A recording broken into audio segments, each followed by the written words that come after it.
While many sunnahs are well known and widely practiced, there are simple, everyday acts from the guidance of the Prophet Muhammad ﷺ that are often overlooked.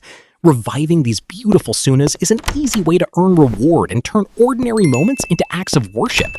Here are 3 forgotten sunnahs you can start practicing today. 1. Remember Allah when going up or down. Have you ever climbed a staircase, driven up a hill, or taken an elevator? Whenever the Prophet Muhammad ﷺ and his companions traveled, they would glorify Allah during changes in elevation. When ascending, they would say, Allahu Akbar, Allah is the greatest. And when descending, they would say, Subhanallah, glory be to Allah. This simple sunnah transforms ordinary movements into moments of remembrance. Whether you're walking upstairs, going down a hill, or riding an elevator, these few words keep your heart connected to Allah throughout the day. Number 2. Greet an empty home with peace.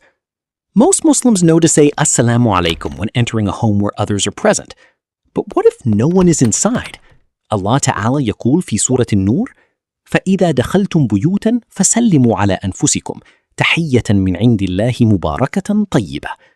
Allah says in the Qur'an, when you enter houses, greet one another with a greeting from Allah, blessed and good.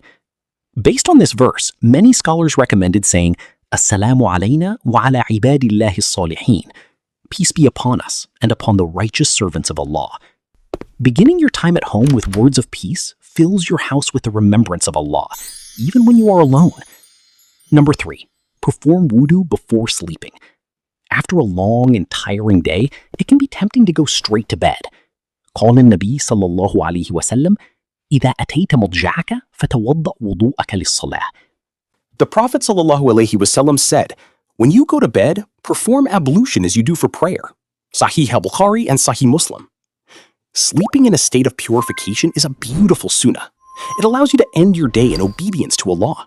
And if you wake during the night to remember Him or pray, you are already in a state of wudu. It only takes a few minutes, yet it brings peace to the heart and helps end the day with worship. Revive the sunnah.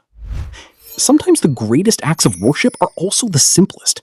Small sunnahs, practiced consistently, can become some of the heaviest deeds on our scales on the Day of Judgment. May Allah help us revive the Sunnah of His Messenger, sallallahu alaihi wasallam, and grant us sincerity and consistency in following it. Ameen.